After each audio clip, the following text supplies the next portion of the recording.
Bismillahirrahmanirrahim. Assalamualaikum warahmatullahi wabarakatuh. Perkenalkan, nama saya Juliala Asminiarti, NIM 203030009, jurusan Manajemen Dakwah kelas A. Langsung saja saya akan membahas tentang ilmu dakwah. Yang pertama, ta'rif atau definisi ilmu dakwah.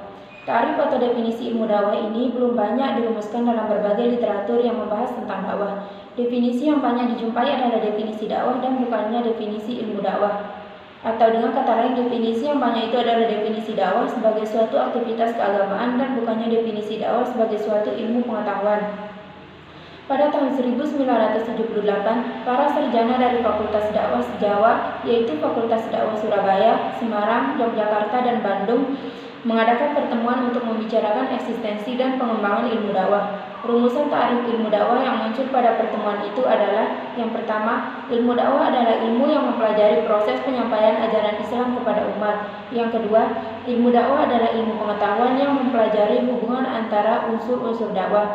Yang ketiga, ilmu dakwah adalah ilmu pengetahuan yang mempelajari gejala penyampaian agama dan proses keagamaan dalam segala seginya. Sedangkan Profesor Thoha Yahya Umar MA memberikan dua macam definisi ilmu dakwah, yaitu definisi secara umum dan definisi menurut Islam. Definisi ilmu dakwah secara umum ialah suatu ilmu pengetahuan yang berisi cara-cara dan tuntunan-tuntunan bagaimana seharusnya menarik perhatian manusia untuk menganut, menyetujui, melaksanakan suatu ideologi, pendapat, dan pekerjaan tertentu. Adapun definisi dakwah menurut Islam ialah mengajak manusia dengan cara bijaksana kepada jalan yang benar sesuai dengan perintah Tuhan untuk kemaslahatan dan kebahagiaan mereka di dunia dan di akhirat. Definisi ilmu dakwah yang terakhir atau menurut Islam yang dikemukakan oleh Profesor Thoha Yahya Umar lebih tepat dianggap sebagai definisi dakwah sebagai suatu aktivitas keagamaan dan bukannya definisi dakwah yang pertama atau secara umum tidak mencerminkan warna keislaman sebagai ciri khas dakwah Islam dan juga sangat mirip dengan ilmu publisistik sebagai suatu ilmu pengetahuan yang membahas tentang usaha-usaha mempengaruhi orang lain untuk melakukan sesuatu yang dikehendaki. Dari definisi-definisi ilmu dakwah yang membahas tentang bentuk-bentuk penyampaian ajaran Islam kepada seorang atau kelompok orang, terutama mengenai cara-cara bagaimana seharusnya menarik perhatian manusia agar mereka menerima dan mengamalkan ajaran secara hafal. Kemudian fungsi dakwah. Yang pertama, dakwah berfungsi untuk menyebarkan Islam kepada manusia sebagai individu dan masyarakat sehingga meratalah rahmat Islam sebagai rahmatan lil alamin bagi seluruh makhluk Allah. Yang kedua, dakwah berfungsi melestarikan nilai-nilai Islam dari generasi ke generasi kaum muslimin berikutnya sehingga kelangsungan ajaran Islam beserta pemeluknya dari generasi ke generasi berikutnya tidak putus. Yang ketiga, dakwah juga berfungsi korektif, artinya meluruskan akhlak yang bengkok, mencegah kemungkaran dan mengeluarkan manusia dari kegelapan rohani.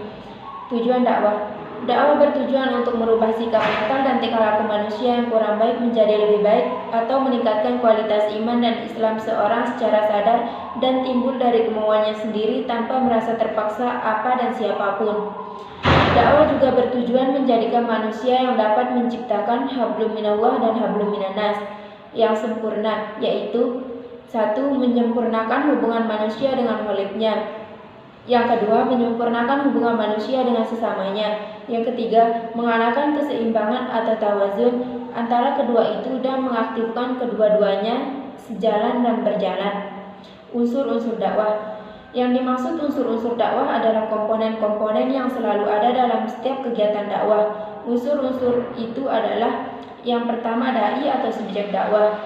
Yang dimaksud dai adalah orang yang melaksanakan dakwah baik secara lisan, tulisan, ataupun perbuatan, dan baik sebagai individu, kelompok, atau berbentuk organisasi atau lembaga. Yang kedua, mad'u atau objek.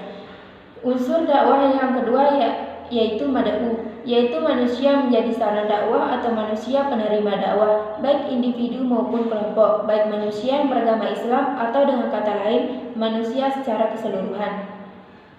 Yang ketiga, madah atau materi dakwah. Unsur lain yang selalu ada dalam proses dakwah adalah madah atau materi dakwah. Madah dakwah adalah isi pesan atau materi yang disampaikan dai kepada mad'u. Yang keempat, wasilah atau media dakwah. Unsur dakwah yang keempat adalah wasilah atau media dakwah, yaitu alat yang dipergunakan untuk menyampaikan madah dakwah atau ajaran Islam kepada mad'u. Yang kelima, thariqah atau metode dakwah. Hal yang sangat erat kaitannya dengan wasilah dakwah adalah thariqah atau metode dakwah. Kalau wasilah adalah alat-alat yang dipakai untuk menyampaikan ajaran Islam, maka thariqah adalah metode atau cara-cara yang digunakan dalam berdakwah. Yang keenam, atsar atau efek dakwah. Atsar atau efek dakwah atau sering disebut dengan feedback atau umpan balik dari proses dakwah ini seringkali dilupakan atau tidak banyak menjadi perhatian dai. Kebanyakan mereka menganggap bahwa setelah dakwah disampaikan maka selesailah dakwah. Padahal atsar dakwah sangat besar artinya dalam penentuan langkah-langkah dakwah berikutnya. Tanpa menganalisis atsar dakwah, maka kemungkinan kesalahan strategi yang sangat merugikan pencapaian tujuan dakwah akan selalu terulang kembali. Sebaliknya, dengan menganalisa atsar dakwah secara cermat dan tepat, suatu kesalahan strategis dakwah akan segera diketahui untuk diadakan penyempurnaan langkah-langkah berikutnya atau corrective action. Demikian juga strategi dakwah termasuk di dalamnya penentuan unsur-unsur dakwah yang dianggap baik dan dapat ditingkatkan. Penerapan prinsip retorika menurut Aristoteles. Retorika memiliki peran penting dalam kegiatan dakwah. Menurut Aristoteles, ada 3 prinsip retorika yang dapat digunakan untuk mempengaruhi manusia saat melakukan pidato atau ceramah, yaitu ethos, pantos, dan logos. Yang pertama, ethos. Ethos adalah kredibilitas atau keahlian yang dimiliki oleh si pemimpin atau si pembicara. Yang kedua, pantos, yaitu bisa memahami apa yang dibutuhkan halayak ramai.